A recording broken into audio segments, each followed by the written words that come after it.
تو وہ تمہارا ویسے ہی خیال رکھے گا جیسے ہم رکھتے ہیں۔ میں ابا کی باتیں سن کر خاموش ہو گئی۔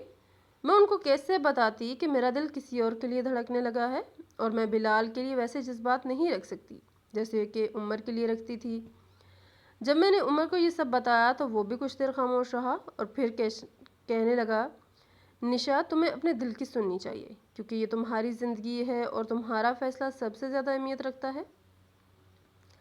مگر میں جانتی تھی کہ میری زندگی کا فیصلہ تو میرے گھر والوں نے ہی کر دیا تھا، اور میں چاہ کر بھی ان کے فیصلے سے انکار نہیں کر سکتی تھی، اور بغاوت کر کے اماں ابا کا دل نہیں توڑ سکتی تھی۔ عمر نے مجھے بہت محبت اور خلوص سے کہا تھا کہ اگر میں کہوں تو وہ میرے گھر رشتہ بھیج دے گا، مگر میں نے اسے منع کر دیا، کیونکہ میں جانتی تھی کہ اگر عمر میرے گھر رشتہ لے کر آئے گا تو گھر والے سب سے پہلا سوال مجھ سے ہی پوچھیں گے کہ جب مجھے معلوم تھا کہ میرا رشتہ بلال کے ساتھ طے ہو گیا تھا تو میں نے عمر کے ساتھ کے خواب کیوں دیکھے تھے اور اسے انکار کیوں نہیں کیا تھا۔ میں بھی اپنے ماں باپ کے لیے عمر کو بھول جانا چاہتی تھی، مگر میرے دل پر میرا اختیار نہیں تھا، جو بار بار مجھے اکساتا تھا کہ میں عمر کے بارے میں اپنے گھر والوں سے بات کر کے ان کا رد عمل دیکھوں کہ آخر ان کو میری خوشی کی کتنی پرواہ تھی۔ مگر پھر میں یہ سوچ کر خود ہی خاموش ہو گئی کہ میرے گھر والوں نے بچپن سے میری ہر بات، ہر ضد، ہر خواہش پوری کی تھی۔ اگر میں ان کا فیصلہ ماننے سے انکار کر دیتی تو شاید وہ یہ برداشت نہ کر پاتے، اور یہ وہ دن تھا جب میری زندگی کا سب سے بڑا فیصلہ میرے ہاتھوں سے نکل گیا۔ عمر نے بھی کوئی ضد نہ کی، بلکہ وہ بھی میرا فیصلہ سن کر خاموشی سے پیچھے ہٹ گیا، کیونکہ وہ بھی جانتا تھا کہ میں اپنے گھر والوں کی کس قدر لاڈلی تھی، اور میرے گھر والے شاید میرا انکار نہیں سن سکتے تھے۔ میں تو خود بھی انکار نہیں کرنا چاہتی تھی، کیونکہ میرا انکار میرے گھر والے برداشت نہیں کر سکتے تھے۔ ان کو تو مجھ سے شاید بہت سی امیدیں تھیں کہ میں ان کا مان کبھی نہیں توڑوں گی۔ اماں ابا کو ہمیشہ یہی لگتا تھا کہ انہوں نے مجھے آزادی صرف اس لیے دے رکھی تھی کہ میں اس آزادی کا کبھی غلط استعمال نہیں کروں گی، اور اب میں سب گھر والوں کے سامنے عمر کا نام لے کر ان کی بات غلط ثابت نہیں کرنا چاہتی تھی۔ میں ان کا مان نہیں توڑنا چاہتی تھی، اس لیے میں نے عمر سے اپنا راستہ الگ کر لیا، اور عمر بھی اداس دل کے ساتھ میری مرضی کے مطابق مجھے چھوڑ کر ہمیشہ کے لیے چلا گیا۔ بلال بھائی کے ساتھ میری شادی طے ہو چکی تھی اور سب بہت خوش تھے۔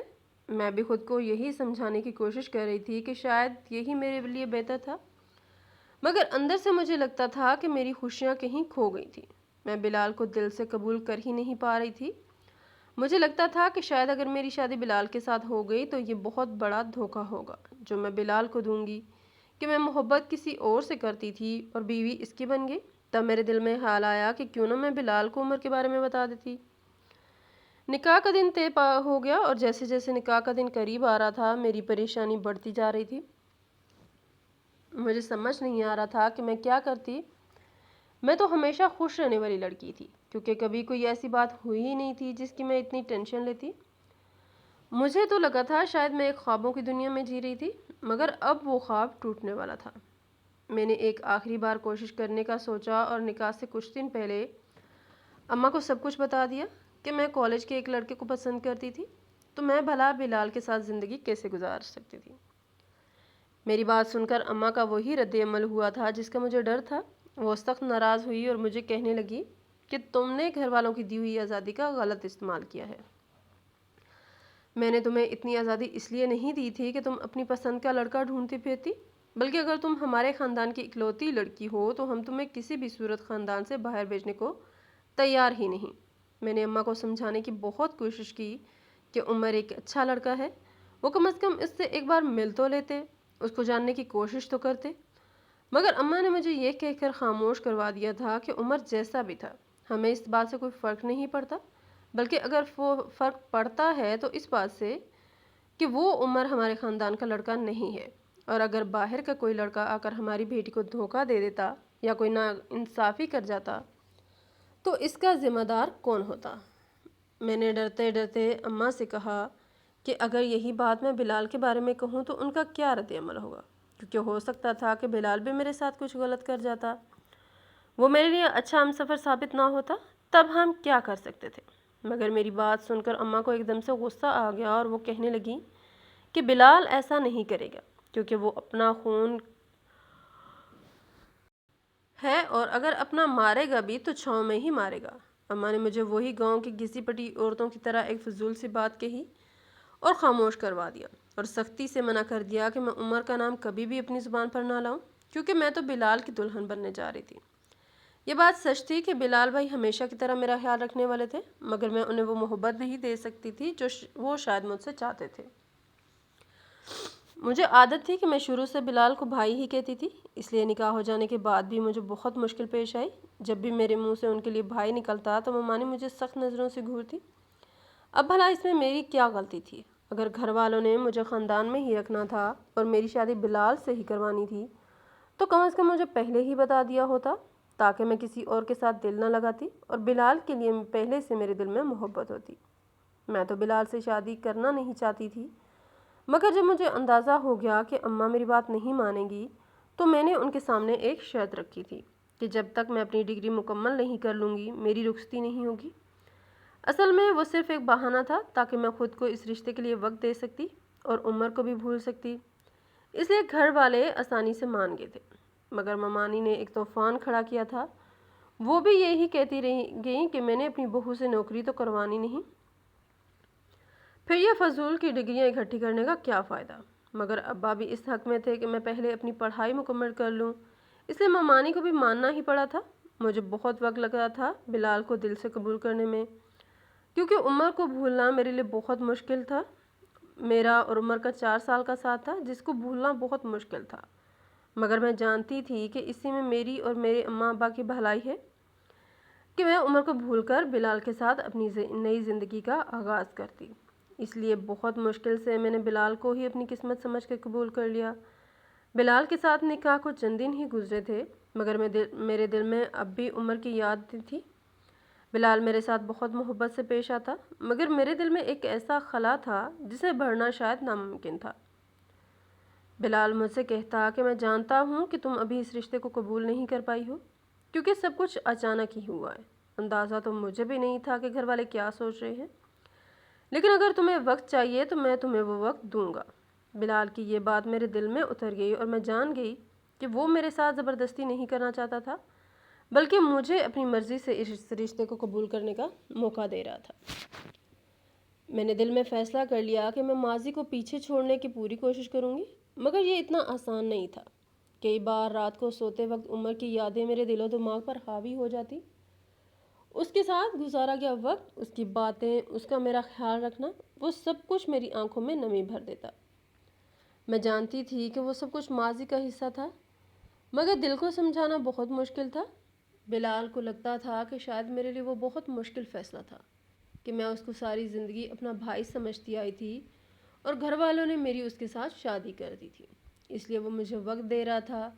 بلکہ پھر میں نے ہی بہانہ بنا کر بلال سے بات کرنا کم کر دی کہ مجھے دل لگا کر پڑھائی کرنی تھی، اور بلال کو بھی اس پر کوئی اعتراض نہ تھا، اس لیے وہ بھی خاموشی سے مان گیا اور میں نے بلال اور عمر دونوں کا ہی خیال دماغ سے نکال کر اپنی پوری توجہ پڑھائی کی طرف کر دی۔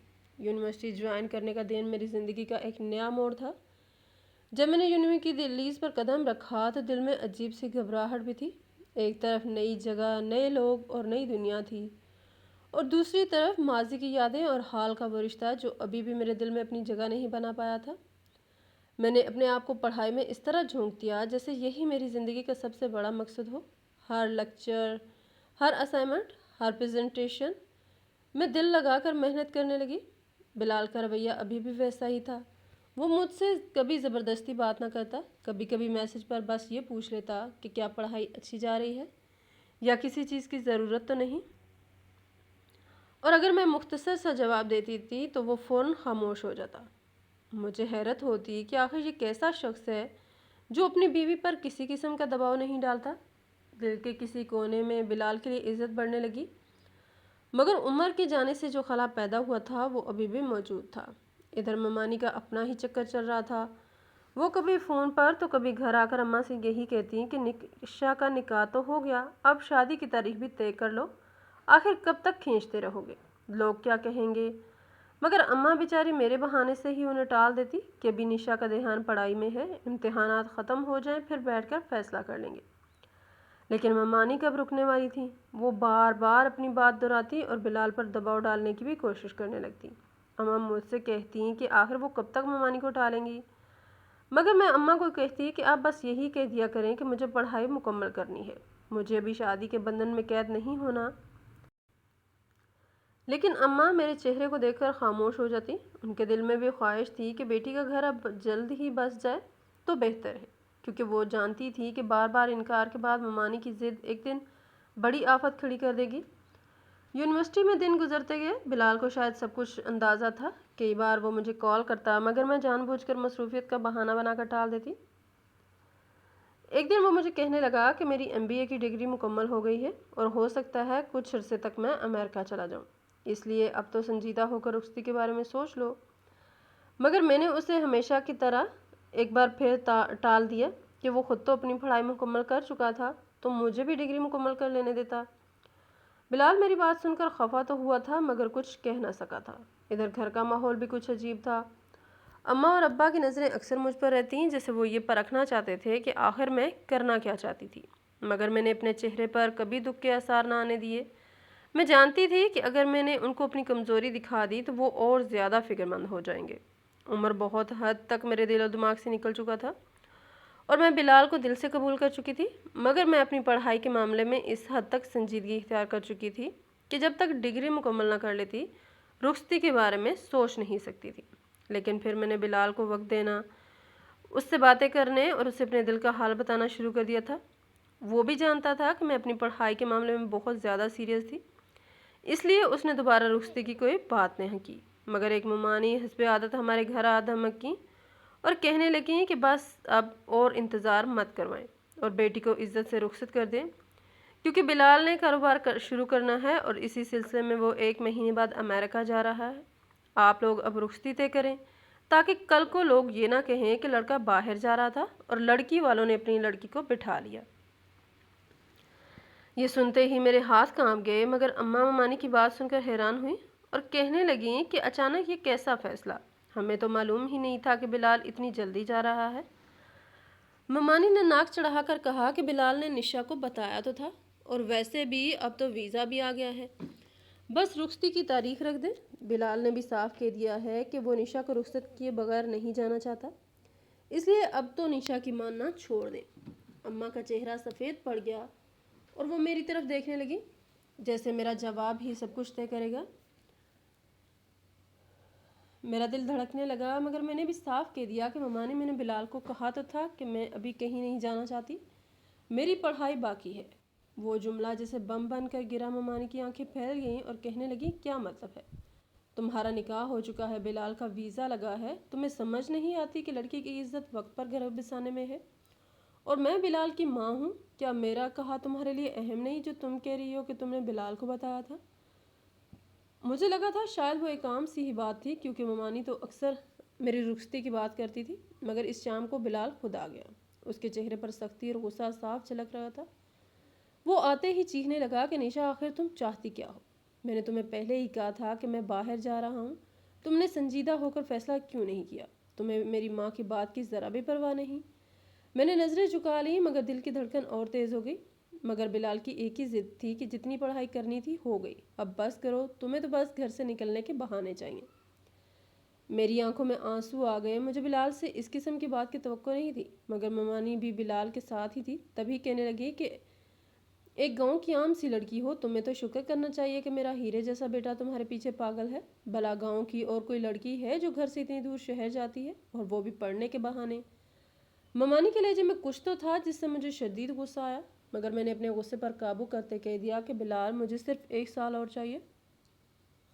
میں اس سے پہلے کہ کچھ اور کہتے بلال غصے سے اٹھ کھڑا ہوا اور کہنے لگا 1 سال؟ تم سمجھتی ہو کہ میں اتنا انتظار کر سکتا ہوں؟ یہ میری کیریئر کی گولڈن اپرچونٹی ہے اور تم چاہتی ہو کہ میں سب کچھ چھوڑ کر تمہارے پیچھے بیٹھا رہوں؟ تمہیں اندازہ ہے تم کس قدر ضدی ہو رہی ہو؟ میں نے ممانی کو اور بلال کو سمجھانے کی بہت کوشش کی، مگر اس دن ممانی نے میرا اور بلال کا رشتہ اس وجہ سے ختم کر دیا کہ ہمیں ایک آوارہ لڑکی کو کسی قیمت پر اپنے گھر کی بہو نہیں بنانا۔ میں نے تو اپنے مرحوم شوہر کا لحاظ رکھ کر اس کی بہن کے گھر رشتہ کیا تھا، مگر مجھے نہیں معلوم تھا کہ اس لڑکی کی زبان 2 گز لمبی ہے۔ وہ سب باتیں سیدھی میرے دل پر لگی تھی، مگر میری نظریں اس وقت صرف بلال پر ٹھہری ہوئی تھی۔ مجھے لگا کہ شاید وہی میری حمایت میں کچھ بول دے گا، مگر اس نے یہ کہہ کر میرا منہ ہی بند کر دیا کہ مجھے بھی اس جاہل دیہاتی لڑکی کو اپنی بیوی نہیں بنانا، جس کو اپنے شوہر سے زیادہ اپنی پڑھائی اور اپنی انا عزیز ہے۔ وہ بات سن کر میں تو گرنے ہی والی تھی، مگر مجھ سے پہلے میری اماں گر گئی تھی ممانی کے قدموں میں اور ان سے کہنے لگی کہ آپ شادی کی تیاریاں شروع کریں، میں دیکھتی ہوں کہ نشا کیسے ہاں نہیں کرتی۔ اور ساتھ ہی اماں نے منہ پر ایک زوردار تھپڑ مارا کہ بلال اور اس کی ماں سے معافی مانگو۔ مگر مجھے وہ منظر اپنی ماں کی توہین لگا تھا، جب میری ماں ممانی کے قدموں میں بیٹھی خود بھی معافی مانگ رہی تھی اور مجھے بھی معافی مانگنے کے لیے کہہ رہی تھی۔ مگر مجھے اس وقت سمجھ آ گیا کہ اگر میں اس دن اپنے حق کے لیے نہ بولی تو شاید شادی زندگی میری ماں ان لوگوں کے قدموں میں بیٹھی رہے گی۔ اس لیے میں نے صاف کہہ دیا کہ ممانی، اگر آپ 1 سال انتظار کر سکتی ہیں تو ٹھیک ہے، ورنہ اس سے پہلے کہ میں کچھ کہتی ممانی نے بھی میرے منہ پر ایک تھپڑ رسید کر دیا اور بلال سے یہ کہہ کر چلی گئی کہ دوبارہ اس بے حیا اور بے غیرت لڑکی کا نام میرے سامنے مت لینا۔ میں اپنے گال پر ہاتھ رکھ کے نم آنکھوں سے بلال کو دیکھ رہی تھی، مگر وہ بھی مجھے دھتکار کر اپنی ماں کے پیچھے چلا گیا۔ دروازہ زور سے بند ہونے کی آواز کے ساتھ میرا دل بھی ہل کر رہ گیا۔ بلال کے رویے کے بعد رات کو میں اکثر جاگتی رہتی اور سوچتی کہ کیا واقعی میں نے غلط کیا؟ کیا مجھے بلال کے ساتھ چلے جانا چاہیے تھا؟ کیا پڑھائی کے لیے یہ سب کچھ قربان کرنا ضروری تھا؟ لیکن اگلے ہی لمحے میرا دل کہتا کہ نہیں، یہ میرا فیصلہ ہے، مجھے اپنی اور اپنے ماں باپ کی عزت پر سمجھوتا نہیں کرنا۔ 1 مہینے کے بعد بلال تو امریکہ چلا گیا۔ اس کے جانے کے بعد بھی اماں مجھے سمجھاتی رہیں کہ مجھے ممانی سے معافی مانگنی چاہیے، مگر اس وقت ابا ہی تھے جنہوں نے میرے ساتھ دیا اور کہنے لگے کہ بیٹا اچھی بات ہے، بلال کی حقیقت جلد ہی کھل گئی۔ اگر وہ اپنی بیوی کے لیے آج نہیں بول سکا تو کل کو کیا کرتا؟ اگر اماں کو کون سمجھاتا؟ وہ تو ان کے بھائی کا بیٹا تھا، ان کی بھابھی تھی۔ اماں کے دل پر ان کے رویے سے ایک چوٹ لگی تھی اور وہ رات کو اکثر روتی رہتی۔ ایسے ہی مجھے امریکہ کی بڑی یونیورسٹی میں چارٹرڈ اکاؤنٹنٹ کی پڑھائی مکمل کرنے کے لیے اسکالرشپ ملی۔ کوئی تصور بھی نہیں کر سکتا تھا کہ ایک چھوٹے سے گاؤں کی ایک عام سی لڑکی اتنی بڑی ڈگری لینے کے لیے ملک سے باہر جا سکتی ہے۔ تب ابا نے ہی مجھے اماں کے کچھ زیور دیے اور ان کی اجازت سے میں ان کے زیورات کو بیچ کر اپنی پڑھائی مکمل کرنے امریکہ روانہ ہو گئی، جبکہ بلال مجھے امریکہ جانے سے پہلے ہی طلاق کے 2 نوٹس بھجوا چکا تھا اور ایک ابھی باقی تھا۔ امریکہ کی فلائٹ پر بیٹھتے وقت میرا دل عجیب سے احساسات سے بھرا ہوا تھا۔ ایک طرف طلاق کے نوٹس کی تلخ حقیقت تھی جو میرے وجود پر داغ کی طرح سب تھی، دوسری طرف ایک خواب تھا جو پورا ہونے جا رہا تھا۔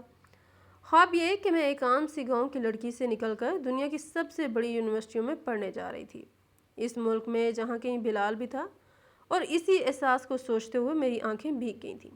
میں بلال کی خاطر عمر کو بھول گئی تھی، اور جب سے میرا اور بلال کا نکاح ہوا تھا میں نے عمر سے بات تک نہ کی تھی، اور نہ ہی اس کی طرف سے طلاق ملنے کے بعد مجھے عمر سے ملنے کی کوئی حسرت رہی تھی۔